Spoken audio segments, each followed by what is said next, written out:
What's up, guys? Joe with Trout Farms. I'm a habitat specialist with Whitetail Habitat Solutions alongside Jeff Sturgis and the gang. Hope everyone is doing well. We're out here today working up some of the ground, mostly for our buckwheat. This is like a 1 acre plot right here.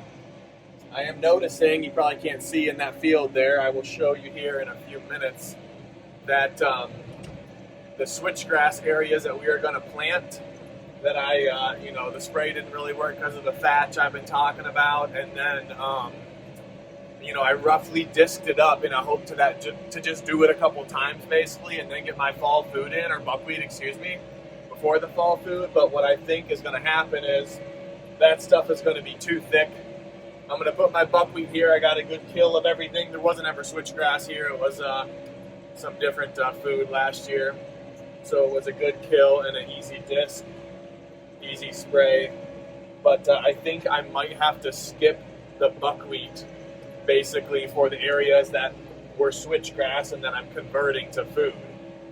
So one of the things we stress a lot on habitat visits, guys, is that there should never be a season that we really go into without a green food source. Not only is the food so important, that's why it's so important we don't spook out, but there's just so much time to fix mistakes, like if we can't get out here enough, or something doesn't work, or you're trying something new, whatever the case may be. So with that being said, I might have buckwheat in this one area and none in another, and so I might not get, some of the organic, matter that would build up. What else? I might not have the smother effect that you guys might see in Jeff's no-till system, right? Being able to seed into the buckwheat and then just roll it over and give it a good spraying with the glyphosate. Won't be able to do that for some areas. Thankfully, I have some equipment, or I know some people with more equipment if needed, which some of you guys it'll work, some of you it won't. But there's so many ways to do things. And then even if we had a failed planting, mind you guys, I have had a brassica planting with some other stuff sit for over 3 weeks without basically a drop of rain. And after that amount of time, I still had 3-foot tall brassicas, leaves, giant bulbs, the whole kit and caboodle, by simply just spraying and tickling the ground a little bit and kind of starting over, if you will. Just like when Jeff came to my property many years ago, it was already August 20th by the time he got here. And one of the first questions I get from people, if they're going to be booked later in the summer, maybe we're just full or they're in a unique area or what have you. We can't get to everyone in April, but there's still time to kill off and get something on the ground, even if it's a simple, rye we could utilize to have some green and a late season food source going into the season. So it's a reason not to stress out, to give us help if we need it. Obviously, there's many things we'd like to do, like plant the buckwheat and maybe not use the equipment or not work the ground if that's one of your goals. There's just so many options for you guys to utilize. So wanted to keep you posted. We're supposed to get some rain tonight, so it makes me kind of in a rush to get the buckwheat down because there's not much else in the forecast. And then next weekend and whatnot, I have some trips to northern Michigan and over to Wisconsin and back, so it's one of my bigger trips, which is awesome. Excited to get out there, but there's a little bit of a breeze today. I can't stop what I'm doing in spray, and for any buckwheat I want to plant, it's about at the 8-week time frame.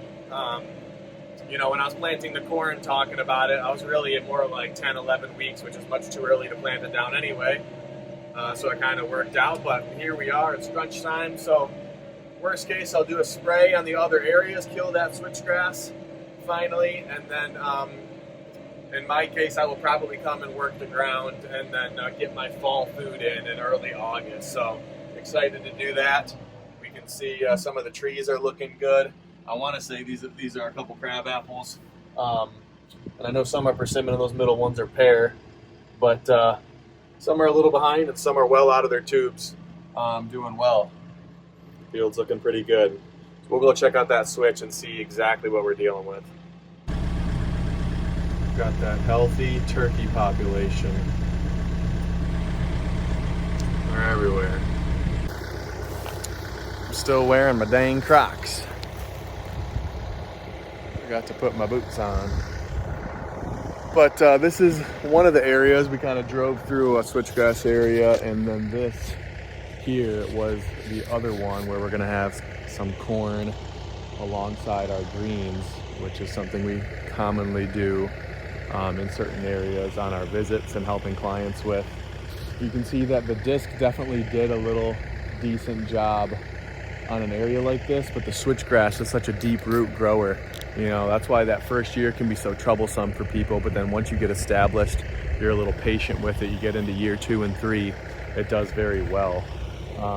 You can see height-wise, you know, you're getting into that 2-3 foot mark, and we still have all of July and August, which those hottest months, the switchgrass actually put on most of its height. It's delayed like that every year if you've never experienced it. And then remember that will die off and it actually regrows from the ground each year.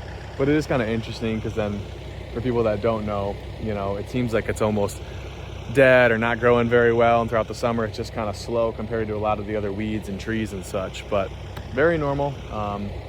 It does outcompete most of the stuff as you get that finally established, and then there are certain things you can do that we talk about pretty often to help combat other stuff like foxtail. You can see the corn coming up in rows here at 4 or 8 rows. This was switchgrass, so you definitely see some makeshift switchgrass kind of coming up. This wasn't really a fully prepared area for corn like it was over there, and it's growing much better, all cleaned up. But here I just thought I would do one kind of strip to round this corner. That'll be next to some greens. So just a kind of caveat, guys, I will come back. I'm going to hit this stuff with glyphosate and 2,4-D, 2 quarts per acre glyphosate, 1 pint per acre of 2,4-D. I'm going to give this a good killing. Might skip the buckwheat. I'm just going to give it, you know, a month or whatever to die off, get nice and dead, maybe disc it up, you know, another time so it's a nice bed. And then as the corn keeps growing, I'll work on maybe putting some nitrogen down for that. And then as August comes, putting our fall food down like we will where we planted or will be planting our buckwheat. So not ideal. I have extra buckwheat seed now apparently because it isn't going to work out, but that's okay. We got to roll with the punches, find a day when there's not a lot of wind, and I'll take care of this. So it is what it is, and we'll go from there. I'm going to just take a quick loop around and look at things. Might go grab Dwayne's cedar so that we can do the planting. Honestly, if I'm only putting down 1 acre, maybe I'll just walk.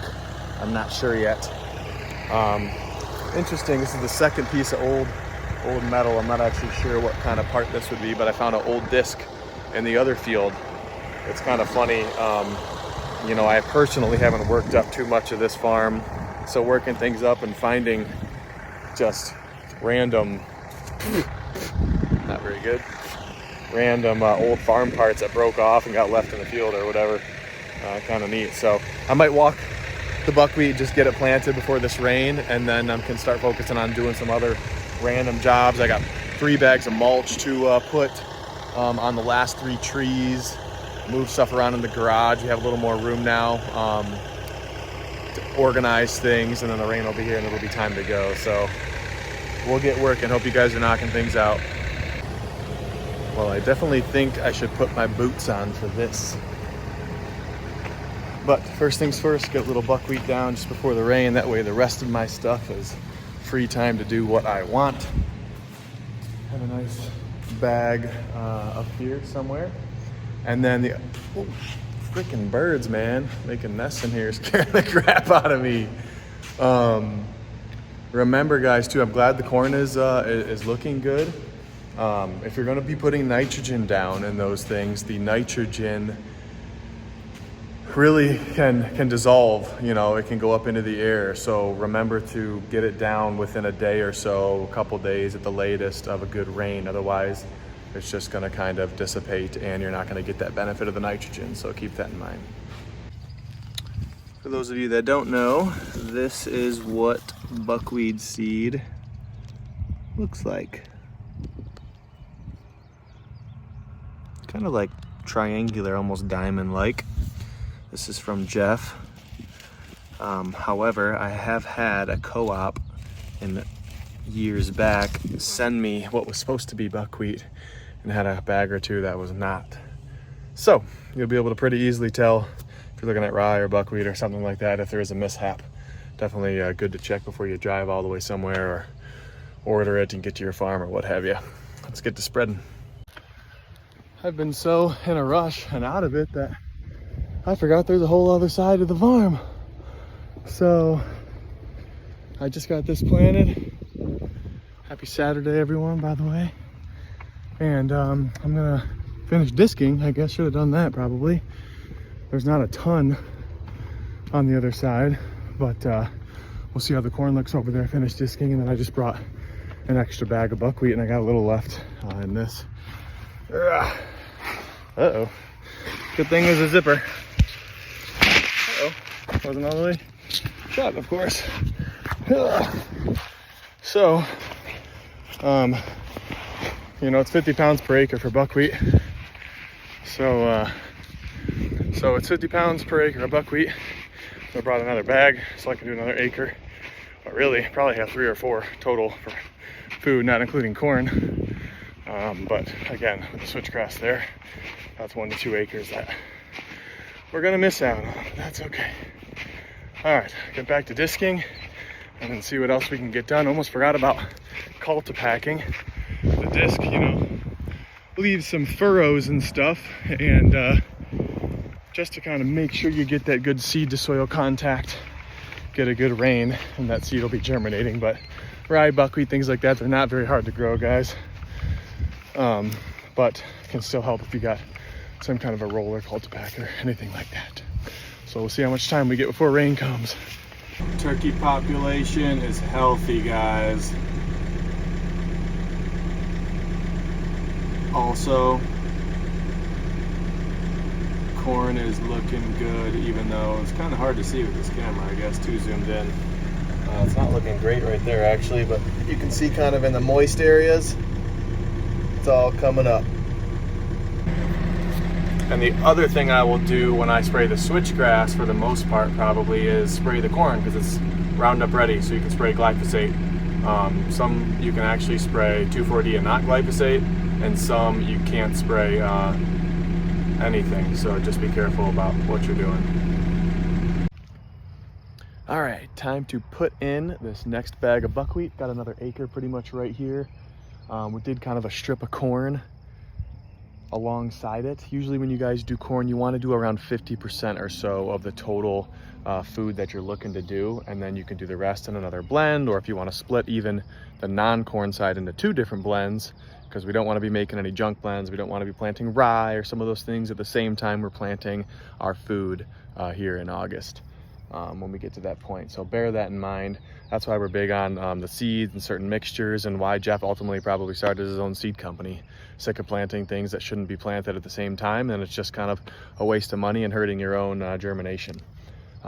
So anyway, we'll go ahead, we'll get this done, and then it looks like I should have time, run back.